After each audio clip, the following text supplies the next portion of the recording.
Eugene, I'm going to start this interview like I started every other one when you've come back from the UFC and say, another dream result.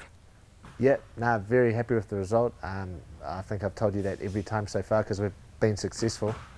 But no, it's good to be here and good to be interviewed by you again.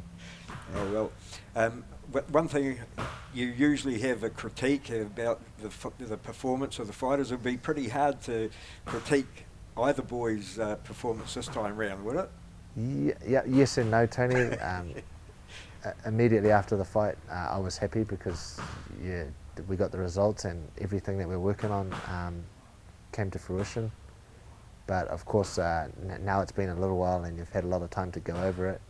You can pick it apart a little bit more and analyse it and see that there was some mistakes there and some stuff that we still need to work on. But that's just the nature of the game. There's always going to be something that needs that you need to be working on. And if you keep to a high standard, then you're always going to be critical of yourself. So yeah, take it with a grain of salt. I am happy.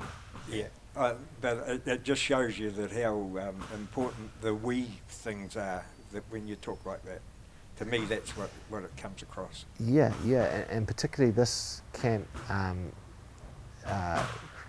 really went back to some really core kind of meat and potatoes, if you could describe it as that kind of fundamental stuff when it came to the boys. Like Israel in his fight previous to this had a tricky kind of an awkward southpaw, and then Dan, he fought Jim Miller, who's quite a reasonably accomplished striker, but before that he had another taekwondo based fighter, and we had to really kind of like address some quite unusual things, and it took us away from our fundamentals a bit.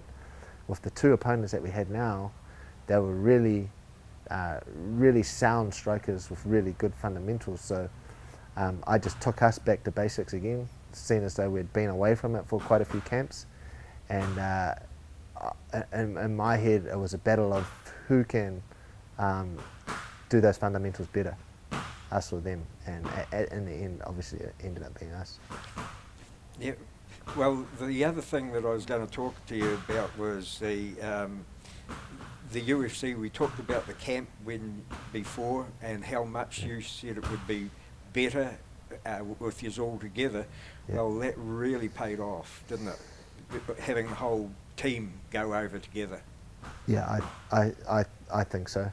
I think if I could have it that way again, then definitely that's twice that's happened to us, where they put Dan and Israel like within a week or a few days of each other, and both times have been like we've had spectacular results. It just gives you a little bit of an edge because you've got two guys who are, at identical places in their training camp, and they're just giving each other a little push, and it just gives you that extra little percentile and effort and sharpness that you need to be successful in a sport like this at the highest echelon. So if I could have that, then I would. And then the added benefit this time was because the guys were fighting back to back, we had a lot of our teammates follow us.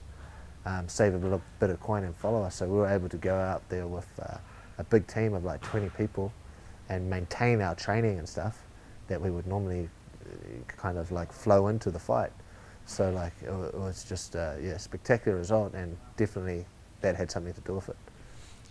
Before you went away on this trip, you said that hopefully the UFC would take notice of where two fighters go together. Did you ever get the chance to talk to anybody in it and explain your preference? No, well, the short answer is no, I didn't. But the long answer is that the boys spoke for themselves. Like when you have two guys from the same gym and they get spectacular results like that in two of the biggest fights of their life. Like, don't forget, before those fights, both those guys were outside of the rankings, and now they're both in the rankings. So now they can legitimately call themselves, the best fighters, amongst the best fighters in the world, and they're in that top echelon of, of fighters in their weight class. So they kind of spoke for themselves. So we I mean, we knew that we could get their attention, and we've got their attention now. And I can tell you, just from what happened over that week and post-fight, you know, after those two boys' victories, like, it blew up. Like, everybody was out, you know, like the media just was drawn to them. They're both like really well-spoken guys. They both have different personalities, but they both are able to draw the media in their own different ways. And they did a fantastic job in terms of that part.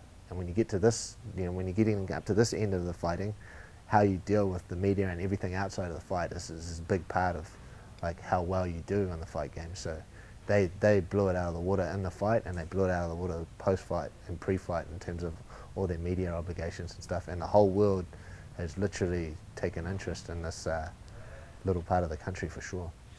And another person that's pushing the barrow in that respect is Shane Young, because he did you proud in Singapore. Yeah, so Shane Young, so actually, you know, Shane Young like kind of was at the spearhead, like he was the first one to fight. We had all these fights in close succession, going from Shane to Israel to Dan, and then to Alex Volkanovski, who's another close team member of ours, who's based in Australia but comes here and trains. Shane's kind of spearheaded that, so a little bit of pressure, because of course if you're the first person to fight, you want to be the person that sets things well, so you of course you want to win. And he did spectacular in his fight, but what maybe a lot of people discovered about Shane is that he's really well-spoken guy, and he's got his own story to tell as well. He perhaps didn't get a chance to tell that in his first fight because he lost, so you don't generally garner the media's attention when you lose.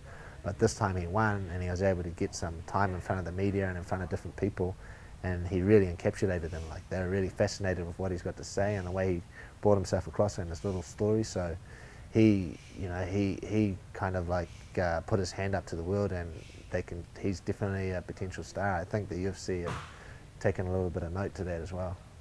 Yeah. Well, because I come here to do the interviews at your gym, Yeah. I know that they're not the only elite fighters that are here. How close are you to having even more fighters in the UFC?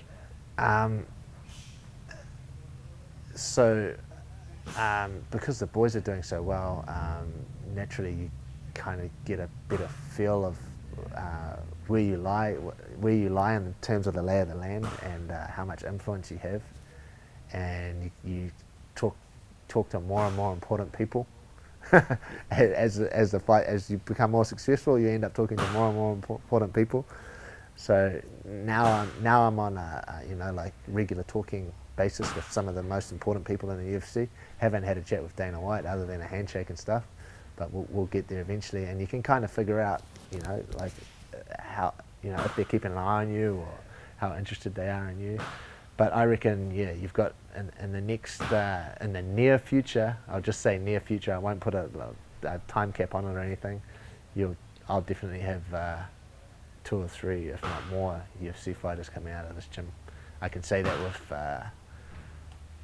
quite confidently, to be honest. Yeah, and I'm not a big predictor of future events in terms of anything, but I can say that quite confidently that, yeah, in the near future you'll have a couple more UFC fighters, if not more, out of this gym.